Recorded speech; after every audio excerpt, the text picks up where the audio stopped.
შემოგვერთა პირველი სტუმარი ნაძალადევში მდებარე ივერიის ყოვლადწმინდა ღვთისმშობლის ხატის სახელობის ტაძრის ველსახური დეკანოზი ირაკლი გენგებაშვილი დაგულოცეთ მამერაკლი მოგესალმებით გილოცავ დამნევ დღესასწაულებს და გისურვებთ მრავალს დაგასწროთ უფალმა და გაგაძლიეროთ ღმერთის სამშვიდობის და ერთმანეთის სიყვარული. დიდი მადლობა თქვენს გილოცავთ. თქვენს გილოცავთ, ტრადიციულად პარასკევია და სახარების განმარტებაზე გადავალთ, რომელიც კვირას წაიკითხება. ჩვენ ხვალ დიდ დღესასწაულს ეიმობთ. ასე ეძღვნებოდა ის მარხვა, რომელიც ტრადიციულად მიძღვნილია პეტრე პავლობის, თავთა მოციქულთა ხსენება და ცხადია პირველი თემა ჩვენი სასაუბრო ეს იქნება. რა ვიცი, ალბათ მინიმუმ არ არსებობს ადამიანი, რასაც პეტრე და პავლე არ გაუგია. თუმცა რატო ვიმარხულეთ? რას ნიშნავდა ეს მარხვა? ბევრს უკვე თუ დღესასწაულია რა არის სამარხულო ამაში და რატომ გამოარჩია ცალკე წმინდა ეკლესიამ? იმიტომ რომ ყველა მოციქული ზღვაწლი უდიდესია, მაგრამ აი ცალკე გამოარჩია ორი მოციქული, რომელსაც მარხვა მიუძღვნა და რას დღესასწაულობთ ხვალ? დიახ, რა თქმა უნდა, უძველესი მარხვა ერთ-ერთი ეკლესიის ისტორიაში ამბობენ წმინდა გამარტებლები ბიბლიის ეკლესიის კვლევარები, რომ პირველივე საუკუნეებიდანვე ეკლესიამ დააწესა წმინდა მოციქულთა და პეტრე და პავლეს ხსენება და მათი დღესასწაულის ხსენების წინ დააწესა მარხვა. ზოგადად მარხვის აზრი დღესასწაულის სწორედ ის არის, რომ ადამიანმა მოიკლოს გარკვეული სამარხვა, არა მარტო კერძი და საქმეები, არამედ არასამარხო მდგომარეობა, განცხრომა დროს და არება რომ შედევრების დაგვარად მოემზადოს, მოინდომოს რომ აღიქვას შედევრების დაგვარად ბოლომდე მისი სულიერი მნიშვნელობა და ეზიაროს იმ სულიერ ნაყოფს, რასაც იძლევა ესა თუ ის დღესასწაული. და სწორედაც სიტყვაც გავეუბნა მოციქულთა ხსენება გვირგვინდება განვლილი მარხვის პერიოდი, სწორედ ამას მიეძღვნა მოციქულები 12 ყავდა უფასიცით გამორჩეული, ხო შემდეგ იუდას ადგილი დაიკავა ნათანაელმა და რატომ გამოიმედნეს პეტრე და პავლე მოციქული, რადგან ისინი მაინც თავისი გამორჩეული ღვაწლით, გამორჩეული ამაგით რაც დასძეს მათ ეკლესიას და მათი მოწამე აღსასრულით გამოარჩია წმინდა ეკლესია და მათთვის ცალკე ხსენება დააწესა. მაგრამ ეს ანიშნავს თქვათ რომ მარტო ისინი ან აღმატებულ მოციქულებზე ეს ერთნი არიან რა თქმა უნდა ღვთის წინაშე, მაგრამ მაინც ეს რომ არ წარმოიშვას გარკვეული ასთა სხვადასხვაობა, რაც საკმაოდ ღრმა იყო. შემდეგ მოიტანა ამან ეკლესიაში პრობლემები, რომ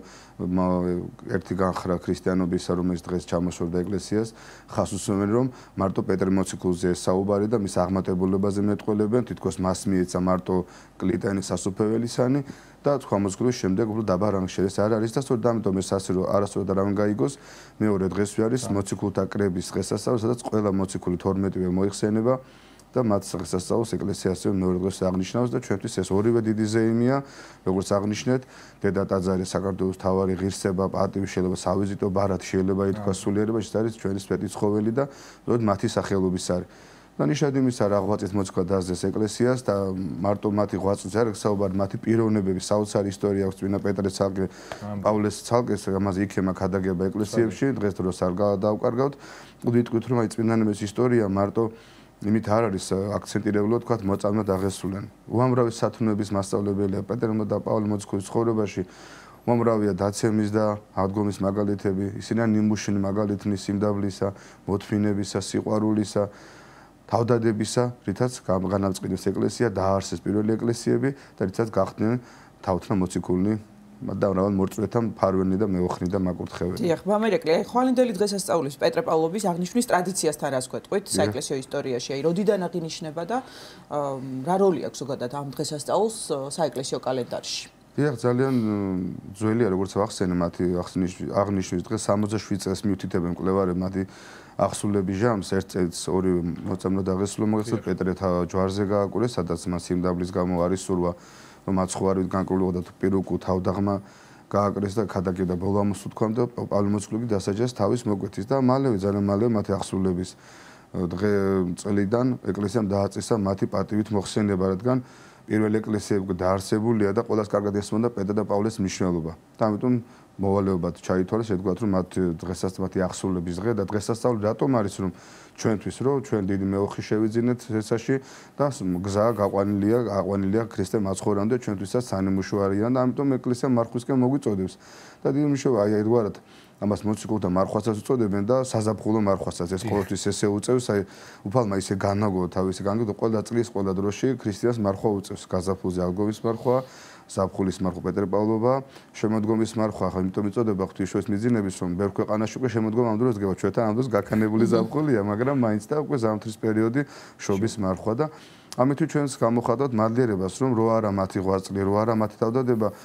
ამდენი საუკუნის ჩვენც იმ ეკლესიის წევრები ვართ, რომელიც მათ დაარსეს საკუთარი სისხლით და აღბეჭდეთ მოწამეობრივ და რომლისგან ჩვენ ცხონებას მოველით. ამიტომ სიხალით შევუდგებით ხოლმე მათ მარხვას აღდგომის მერე მალევე კი უწევს. მამა ირაკლი, როცა არის ხოლმე საუბარი, ხო რომელიც წმინდანზე რო ლაპარაკობენ თანამედროვე ადამიანები, ხა ის წმინდანი იყო, მე ვინა ვარ. პეტრე და პავლე, ნათელი მაგალითი ამისა, სანამ მათ განადიდებდა ეკლესია, ორივე თქვენ ბრძანეთ იყო დაცემები, პეტრე რომელიც უარყო მაცხოვარი და შემდეგაც ხდება, ხო ვიცით რომ მინდა რომ გამოდი და კიდევ ხდება მაცხოვარი. პავლე რომელიც დევნელი იყო, მაგრამ მათივე ცხოვრებაში ხედავთ რომ სინანულს, ერთგულებას, სიყვარულს უფლისადმი როგორ შეუძლია უკიდურეს დაცემამდე ამ ხელის სიმაღლეზე აიყვანოს. და ორივე შემთხვევაში ხედავთ ჩვენ პავლე თვითონ ყვება თავის შემთხვევაზე, ხო, რამდენჯერ ჩამქოლეს, გადამაგდეს ხილოში, პეტრემ რა ცხოვრება გაიარა, რა წამება. აი ეს რომ ისინი ჩვეულებრივი ადამიანები იყვნენ, მაგრამ სინანულს და ღვთის სიყვარულს რა შეუძლია გააკეთოს, თავად ღვთის ძალით ცხადია. დიახ, ამიტომაც არის სანამუშო მათი ცხოვრება თითოეული მოვლენა მათ ცხოვრებაში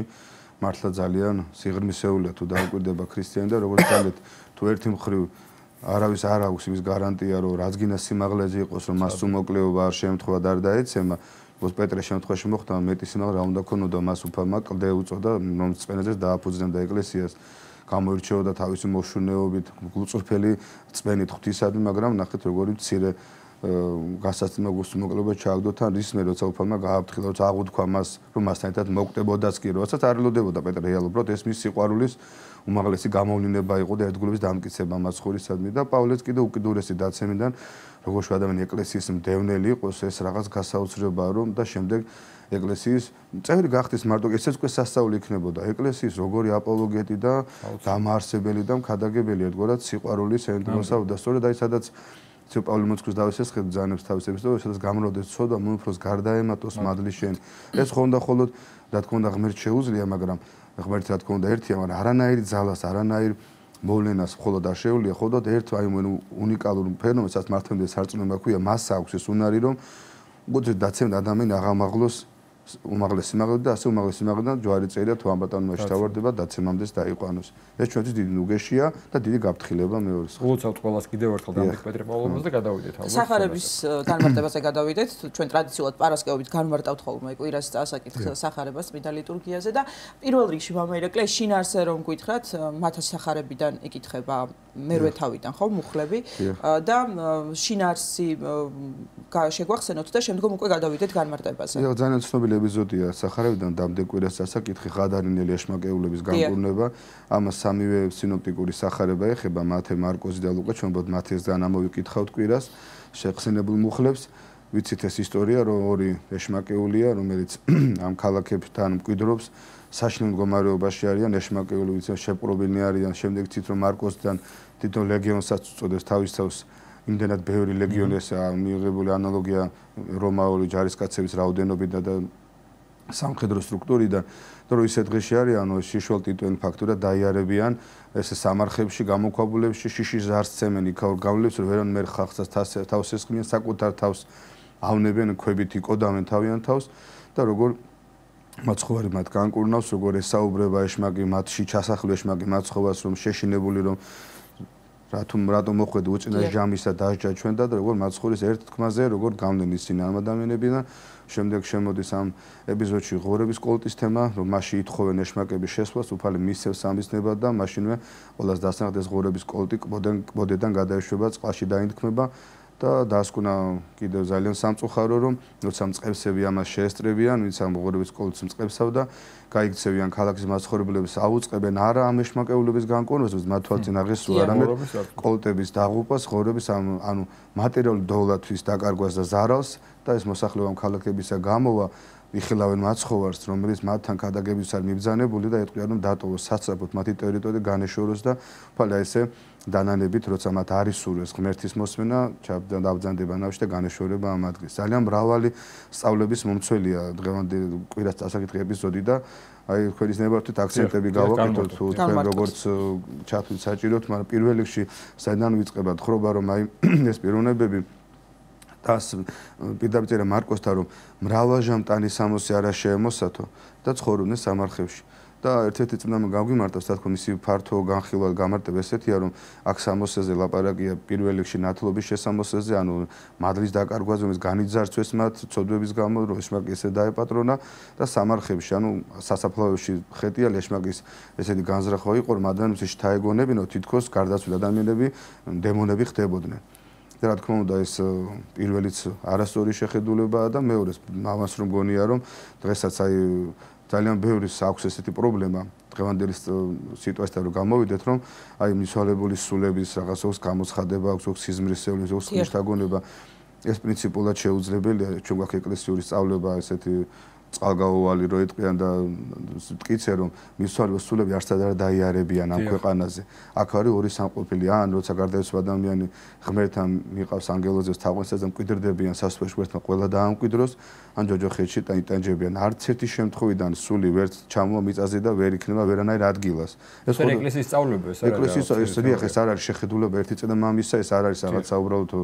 ვარაუდი ეს არის რეალური სწავლება და ამიტომ ასე ხშირად ეშმაკობენ ესე შეიძლება ითქვას როგორც აი სამარხებში ადამიანს გონება რომ მიედრიკათ სრულ შეხედულებებს და წარმოდგენებისკენ თითქოს დემონები ხდებიან მიცვალებულ სულები ასევე დღესაც არის რომ დააშინონ ადამიანს შეაშინონ რაღაცა მიცვალებული სახის მიღებით რომ თითქოს ისინი რაღაცას ითხოვენ მათგან რა თქმა უნდა ბოროტძალას ძალიან ბევრი რამე შეუძლია სამწუხაროდ და მე პირველი და მთავარი რაც უყურადღებას ვაქცევთ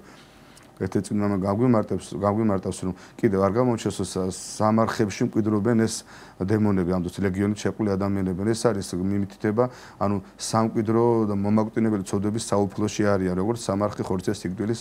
შემდეგი მდგომარეობა ხო მიცვალების დაფლა ამას მიუთითებენ წინამორბედი სწორედ ეს ნიშნავს ვინც ეშმაკეული ხდება ეშმაკი მას დაეპატრონება ისინი მკვიდრობენ ასე სიკვდილის მომტანი საქმეებში იქნება ეს აზარტული სახლები, დუქნები, საროსკიპები და ასე შემდეგ. დაცვა ადამიანს ეშმაკი დაეპატრონება და მთავარი ძალიან მე ვფიქრობ ხაზგასასმელია და ყურადსაღებია რომ როგორც ერთ-ერთი წმინდა მამა გამარტავს ხსენებულები ზოც რომ როცა ეშმაკი ადამიანში შედის, ყველა ჯვარი გწერა პირველი მას გონებას ართმევს, ცნობიერების უნარს ართმევს, აკარგვინებს გარჩევისა, კეთილისა და ბოროტის აკეთებს უნარს გაარჩიოს სირცხვილი არის და უსირცხვილობა რა არის. იმ დონეზე და პირველი ითი რეალიზდება, რომ ადამიანს ტანისამოსი არა შეემოსაო, ეს მისი ეშმაკეულობის ნიშანია. სამწუხაროდ ეს ძალიან ყურადსაღებია დღესაც, ჩვენ ვიცით, რომ სანამდე ადამიანი დაევა ღვთის საბურველით მოცულნი იყვნენ ნათლში, მათ ტანისამოსი არ ჭირდებოდა და პირველივე არ იყო ამის საჭიროება თუ გან არ ქონდა ცეცხლის გზა, არ იყო სირცხვილი არაფერი, უცოდველნი იყვნენ და პირველი ცოდვიდან შედეგ რაც მოხდა 64-ში, ვიცი ჩვენ რომ ხა პერიპეტიებს აღარ მოყვებით ღმერთმა თავისივე ხელით გადასცა მათ ერთგვარად უხეში მატერისგან შექმნილი ასასმელი ხორცისთვის. რა უყურ გაჩთავ ცოდვა, გაჩთავნება, გარკვეული სირცხვილის გზნობა სწორედ ცოდვის შედეგად, ამიტომ ადამიანი ვალდებული ერთგვარად რომ ღვთის ხატება დაკარგა და სინამდვილის გამო ასასმელი ატაროს და განსხვავდებოდეს ამისგან ცხოველისგან არა მარტო ამიტომ რომ სირცხვილის ზომა ქონდეს რომ მან არ უნდა იაროს ესე შეუმოსავი და პირდაპირ ეშმაკელი როცა ხდება ნიშანებს მას ტანისამოსი აღარ ჭირდება პირუტყვის დონე დადის ადამიანი და უფრო მეტად ეცემა და ტყუილად როდია კიდე გავგვიმარტავს ერთი ეკლესიის მოძღვარი რომ დავაკვირდებით ჩვენ ღმერთთან დაგვიფაროს ბოროტის სული ერთ-ერთი მაინც გვანახოს ჩვენ გონებას არ შეუძლია სულად დაიტიოს მისი შეხედულება მაგრამ იყო წმინდა მამები რომელსაც ღმერთმა დაუშვა და თავის თვალით ახილნო ბოროტის სულის ერთგვარად გარეგნობა ესე რომ ვთქვა და ასეთი სახით გამოიხატებიან თქვა სამჟავრო სცენაზე ეკლესიის ფრესკებზე ხატებზე ბოროტის ძალით დემონები ეშმაკები ყველგან გამოისახებენ როგორც ტიტულ მდგომარეობაში შიშველ მდგომარეობაში ფეხზე ჩლიქებით აი რაღაც გეგორმა მაღალქუსლიანებიო და ხელებზე ბრჭყალების აღდგესო ჩხილებია ასეთ სახით გამოიხატება ყველგან და რაც კიდევ მნიშვნელოვანია და ჩვენ ითივაჩო და წმინდან როგორ გამოისახებენ ანგელოზები ვისაც იხილა ანგელოზი ყოველთვის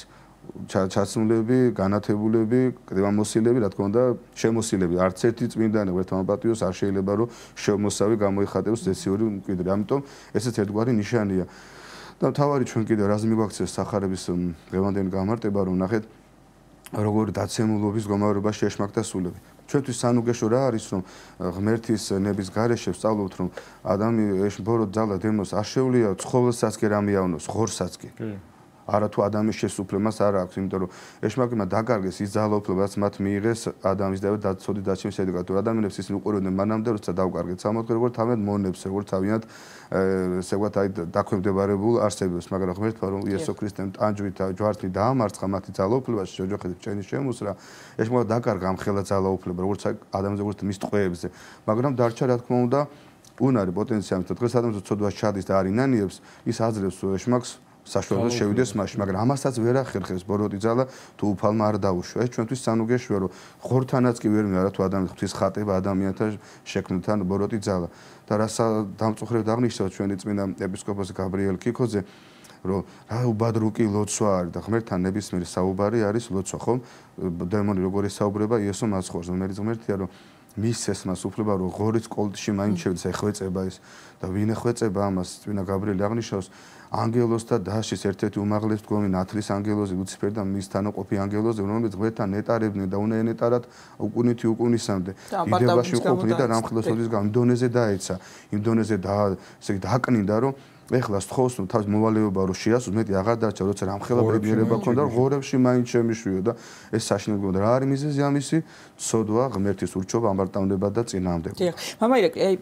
იმ ეპიზოდებს, რომელიც ეხება კურნებას და არის მოთხრობილი წმინდა წერილში, აერთიანებთ რამდენიმე ფაქტორი, ის რომ თქვათ უპირატესია სულიერი კურნება. რწმენის ფაქტორი ასევე, რომ რწმენა არის ძალიან მნიშვნელოვანი და ასევე რას ამბობენ სხვა ადამიანები, კრიტიკოსები ამ ფაქტის შესახებ. აი ეს თქვათ თანამედროვე ცხოვრებაშიც რომ გადმოვიტანოთ, აი ძალიან საინტერესოა, რაც არ უნდა კარგი გააკეთოს ეკლესიამ, ხშირად გამოჩნდებიან ხოლმე ადამიანები, ვინც ამას სხვა კუთხით წარმოაჩენენ. ან თუნდაც პიროვნებამ შეიძლება ძალიან დიდი სიკეთე გააკეთოს და ყოველთვის იყოს გამოჩნდეს ადამიანი, ვინც ამ სიკეთეს ბოროტებად შეურაცხავს. აი ასე არის ამ ეპიზოდში. კარგი პარალელია ძალიან, რა თქმა უნდა. დიახ, ჩვენ აღარ გვიგვირს ეკლესიის წევრს, არა მარტო სასტოპირებს, თქვა მრევლი ბრძანდებათ ქრისტიანებს, არ უნდა გვიგვირდეს ასეთი მდგომარეობა, იმიტომ თვით იესო ქრისტე როცა ქადაგებდა მას, ახლა მის ღვთაებრივ ქადაგებას, მის უმაღლეს ჭერმეტყველებას, ღვთისმეტყველებას განაშილვა, რამე წუნი ადამიანს დაედო, ან შეფასდა მასაც კი გამოუჩნდნენ არაერთი ასეთი უარყოფილი კრიტიკოსი და არ მიმღები და ხა ჩვენ რაგას რა სიკეთე უნდა აღასრულო, ან რა უნდა ქადაგება წარმოთქვა მეუღლის მარო თქვა, ისე თქვა იდეალური ყველასთვის მისაღები. ეს ადამიანები არიან, რა თქმა უნდა, იქნებიან, მაგრამ ჩვენ ახლა ამას თუ დავწყურა ვირას იფიქრებს, ეს არ გამო ჩვენ გვაქვს ჩვენი გზა, ეს თუ ქრისტემ მიიღო და დაითმინა, ჩვენც უნდა მიიღოთ ხანდახან გარკვეული პირუკუ აღიარება, ვიდრე თქვა მაინც სიკეთების და მადლიერების მიღება. ეს ხდება, ეს ჩვენი ცხოვრების წესია, მაგრამ ასეთ ადამიანებს ურჩევდი აი ძალიან სამწუხარო მოსასმენია შეიძლება შეფასება, მაგრამ როგორც გამარტავს ერთ-ერთი წმინდა მოძღვარი ხსენებულ ეპიზოდიდან, რომ იმაზე კი არ უნდა იფიქრონ, რომ ვინ გავაკრიტიკოთ, ვინ მოვიწონოთ, აბა როგორი ქადაგება იყო, როგორი მოძღვარია თუ როგორი ქრისტიანია. როგორ აღნიშნავს ეს მოძღვარი დანანებით, რომ დღევანდელი ადამიანები კი რომლებიც ისე ცხოვრობენ, რომ ღმერთის არარსებობას აღეროს. გონიათ, რომ ღმერთი არ არსებობს. არ იქნება არც საუკუნო საჯელი, არ იქნება არც გარდაცვალების შემდეგ რამე ცხოვრება, არც თითქოს სირცხვილია, არც თითქოს ინდისია, არც თითქოს მცნება. ამით ეშმაკებზე უგუნურნი ხდება. თვით ეშმაკიც, რომელიც ღმერთის მოწინააღმდეგეა, ის ამით აღიარებს, რომ მოხვედი უწინარეს ჟამისა ტანჯვა ჩვენ და ეშმაკისაც კი სწამს. ეშმაკმაც კი იცის, რომ ღმერთია იესო ქრისტე და მას მოუწევს პასუხისგება თავის ურჩევის გამო და ქრისტიანმა დღევანდელმა ქრისტიანმა წარმოიდგინეთ ისე ცხოვრობს, რომ ის არ აღიარებს, რომ იესო ქრისტე ღმერთია. ის საქმიდან ჩანს და რა დონეზე ძალიან მძიმე მდგომარეობაში სული, რომ თუ ეს არ გამოასწორა, მას რა თქმა უნდა ძალიან მძიმე ხვედრი მოელის, ხო? მამა ირაკლი, ძალიან ერთ-ერთი ისეთი ნიშანდობლივი ეპიზოდია, რაც თქვენ გაამახვილეთ ყურადღება და წმინდა გაბრიელ ქიქოძის განმარტებას მოიყვანეთ, როცა სთხოვს ეშმაკი, რომ ღორებში მაინც შეგვიშვი და ამ შემთხვევაში ასევე ვთქვათ, უსრულებს სურვილს მაცხოვარი, კი ბატონო, შედი და ღორები იღუპებიან. განმარტებლებს აქ რა თქმა უნდა რამდენიმე განმარტებლობს, მნიშვნელოვანი განმარტება ამის შესახებ, რატო ღორები და არა სხვა ცხოველები შემთხვევით არაფერი ხდება, ეს მნიშვნელოვანია და რატო უსრულებს, რატო ასე ვთქვათ უსრულებს ამ სურვილს და ახუპინებს თუნდაც ღორებს. აი ეს მნიშვნელოვანი დეტალია და რო გავმარტოთ, იმიტომ რომ შეიძლება გაუგებარი იყოს ბევრისთვის, რომ ეშმაკი თხოვს და ღმერთი უსრულებს. თან თქვენ ბრძანეთ, რომ აქ ნათელი მომენტია, რომ ესე იგი არაფერი არ შეუძლია ღვთის დაშვების გარეშე ეშმაკს და მაშინ რატო ხდება ეს დაშვება ღმერთისგან? რა თქმა უნდა, ახლა ეშმაკი აქ წინასწარ განზრახულობით მოქმედებს ეშმაკურად, ერთ ბოროტი განზრახვით იცის მან, რაც მოყვება, რომ თორე ეს ხალხი მის მწყემსას დიახ და უნდა რომ ბოლო ღმერთს ვერ ეწინააღმდეგება, ბოლო ბოროტება ჩაიდინოს თითქოს ღმერთის მოტყუებაც უნდა რომ იქ მაინც შემიშტო, რამით არ დავთო მათ ბოროტი იცით რა მოყვება, ღმერთი ამას მაინც უშვებს. ხო და დღეს ამას თუ წაიკითხავენ ამ სახარებას კარგია, მაგრამ კრიტიკოსების რომ მოვასმენოთ შეიძლება ღორების დამცველთა საზოგადოებაში აი რა დააღუპინა ღორებს საშიში არ დაენანა ღორები ესე არ უნდა გავიგოთ ხო და რატომ მოხდა ეს ყველაფერი პირველ რიგში ამას თავის მარტივეს გამარტება აქვს, რომ ეს ხდება იუდეურ ქალაქებში. იუდეველები რჯულის ზედმიწად აღმასრულებელი იყვნენ ზოგ შემთხვევაში, იმდენად იყვნენ, რომ თავი მოქონდათ ყოველთვის და მათ უპირველეს ერთ-ერთი ცნება, რაც ჰქონდა ძალიან მარტივი და საყურებლო ცნება იყო, რომ მათ აკრძალული ჰქონდათ ღორის ყოლა, არათუ მისი მოვლა პატრონობა. რადგან ღორი როგორც თავისი უწმინდური მდგომარეობით იცვლებოდა ძალიან ბინძურ ცხოველად, ესეც არის, მაგრამ თავარი ამას ღორს იყენებდნენ წარმართები მსხვერპლ შეწირვაში. კერპს წირავდნენ მაგალითად როგორც იუპიტერის ზევსის ქანდაკებას, როგორც მსხვერპლ შეწირვის ერთ-ერთი ობიექტი, ეს ჯულის მქონე ებრაელებს იყო მიუღებელი და მოსაზაგებელი. ჯულით ეკრძალებოდათ მათ ეს. ის იყო ჯულის დარღვევაში, ანუ ცოდვაში მძიმეში ყოფილდნენ, არა მარტო იყოლიოდნენ ღორებს, არამედ ამდენ მრავლრიცხვიანი ყავდათ და მათ უვლიდნენ პატრონობდნენ, რაც რა თქმა უნდა ჯულის დარღვევა და ღმერთმა ისინი ჯულის დარღვევაში ამხილა რა თქმა უნდა და ცოდვისგან გაათავისუფლა, რომ ღორები ეს ობიექტი მოუსპო, ესე რომ ვთქვათ. მაგრამ როგორ მიიღეთ მას, როგორ მიიღეს მათ ეს ყველაფერი, მაშინ როცა ღმერთი მათ კარზე ამ ქალაქის საკუთრებას იყო ეს ღორების კოლტი, ხო? ღმერთი მათ საზღვრებთან არის, მათ ცხონება მიახლა, უნდა მოისმინო რომელიც ქადაგება, ამიტომ ისული და პასეთყოს სასწრაფოდ გაგვეცალ. და ეს ჩვენ ცხოვრებაში ცხადდება, იმიტომ როცა ეკლესიური ცხოვრებას იწყებს ადამიანი ღმერთმა დააწყობს, ვინც ცოდვის მიერ დაგროვილი, გარკვეული რჯულით აკრძალულ საქმით, დაგროვილი აქვს ქონება, რა თქმა უნდა, იქნება ეს ქურდობით, ნარკომანობით, არასწორი უსუნდისო ცხოვრების მოპოვებული ეს ქონება, რა თქმა უნდა, მას ეკლესია განუმარტავს, მოძღვარი ეტყვის, რომ ასე ცხოვრებაში უნდა განთავისუფლდეს ამისგან, უნდა დაუტევოს ცოდვა. და ძალიან ბევრი ამ დროს ეუბნება ეკლესიას, მაგრამ ასეთი ეკლესია მას არ მოსწონს. ღმერთი არ უნდა. ამაირეკლე, როცა ჩვენ სიტყვაზე ღმერთს ვთხოვთ, თუ რაღაცა შემძინეთ ამდაბლობა, რაღაც სულიერი ცხოვრება, რაღაც მიტო და ამ დროს შეიძლება შენ ესე ვერ ხვდები, რაღაცა შეგიჩერდა, რაღაც ის რაღაც სამსახური რა არის. და პარალელის ბავლება არ გვინდა რომ იქნებ ეს არის რაც მე ვთხოვე ღმერთს, ამით არის ჩემი ცხონება, ამით არის სწორი, მაგრამ აღარ მოგწონს. და შეიძლება ბრაზდები წმინდები და აქეთ ხორცო ყოდით რომ სად არის მე რო გთხოვე აღარ ვარ მეზრულე. კი, ეს უფრო ცოტა ღრმა აზროვნება ჭირდება ასეთ მიხედვა, ყველა დაენახავს თავის ცხოვრებაში თუ თუნდაც რაც ჩვენ მატერიალური გარკვეული ზარალი ხანდახან მოგვცნია ხა ადამიანი რაღაც ზარალი გაგვიცდია ხო? ღვთისგარეშე არაფერი არ ხდება, თვითონ აი კოლტების ღორების და რაღაც მოგვეყოფ ამის მაგალითად. უნდა მიიღოთ ეს იმ გაგებით, იმ რწმენით რომ ეს ჩვენთვის უკეთეს ღმერთს და განგვათავისუფლოს ამის გარდა, ეს ცოდვას მოგვიტანდა. აი დღეს ყველას თორე ბევრს უნდა რომ იყოს მილიონერი მაგალითად. ბევრს კი არის, მაგრამ ყველას უნდა და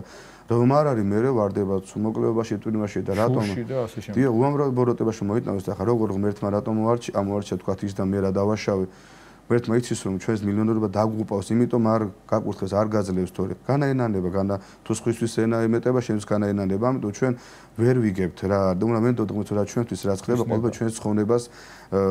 ემსახურება და რა თქმა უნდა ადგება. ასე რომ არ უნდა გვინდოდეს ჩვენ ის მეტი თქვათ, რაც ჩვენ ცხონებას ხელს შეგვიშლის. და ძალიან ხშირად არის რომ როდესაც ვითხოვთ არ მოგვეცემა, მე ჩვენ ხვდებით ხოლმე ვაანალიზებთ რომ ძალიან სწორად არ მოგვეცა და ჯობდა ისე როგორც განვითარდა მოვლენა. დიახ, არ არსებობს სულიერ ადამიანმა ქრისტიანი კიდე სულიერი უნდა იყოს, მარტო სახელით არ ცხოვრებისეულად მის სინდისი ისე ფაქიზია, ცოცხალია, რომ ღმერთი გულში გიკარნახებს, დაგანახებს. მაგალითითაც რომ რამხელა მადლობნა იყო ეს ყველაფერი შენ არ გაგიკეთდა. თუ დაიღუპებოდი. ამას დანახვა უნდა რომ დაინახო, მე განცდა უნდა და მადლიერება უნდა რომ შემთხვევით რა მოხდა, მაგრამ ხანდახან ახლა სუხარ დაგანახეს, შენიც უნდა მიხვდნენ და უფას მაგალითების გარეშეც. და რა საოცრება არის კიდევ ნახეთ ღმერთის ერთ-ერთვისებას წინა მამა მიგვითითებს რომ უფალი რომ ყოლის შემზე ღმერთი იესო ქრისტე ახლა მარტო წმინდა კი არ მათ როგორც ეგონათ მოძღვარი კი არა იუდეველი ძեղთვისაა თან ამხელა ძალმოსილებს ქონი ყოლის შემზე ღმერთი ადამიანის შექმნელი სამყაროს შექმნელი და როგორი თავმდაბალია ღმერთი ტყუდად როდი თქო რომ შვიდად ამ დაბალ გულითა რომ რადგან ეტყვევ ეუბნებიან წადი ის მიდის და ვინ ეუბნება ამას აი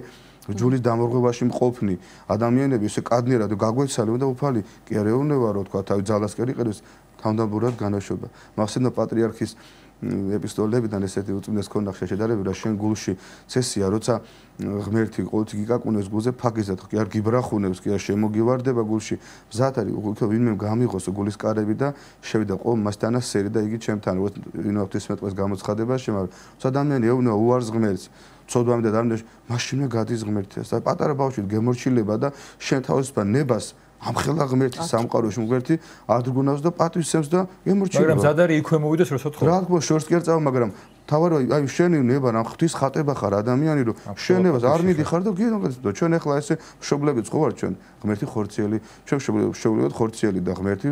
მამა მთელი სამყაროს შექმნილი ხო? მისი შვილები ვარ და პრობლემა როგორ ვიცით ხოლმე თუნდაც ქრისტიანებმა რაღაც შვილი რო გეტყვის გამანებე თავი ამაზე საშინელი თქმა არ არის მშობლისთვის როგორ გაგანებო თავი ვის გავანებო თავი ჩვენ ამას ვერ ვიღებთ ხოლმე ათასნაირ საშუალებას მიმართავთ რომ არ გავანებოთ თავი ხო აღარ დავწყვეტ და ღმერთი გადის და შენ პატვისცემს და სიყვარულით მაინც ახალმახურ რჩება ჯვარი რო დაგვიტოს ხო დავიღუპეთ მაგრამ რა საოცარ თვისება ღვთისეს სიმდაბლე და ჩვენ საკეთნაც ბევრი უნდა ვისწავლოთ მადლობა დიდი მადლობა და წინასწარ გილოცავთ პეტრე პავლობას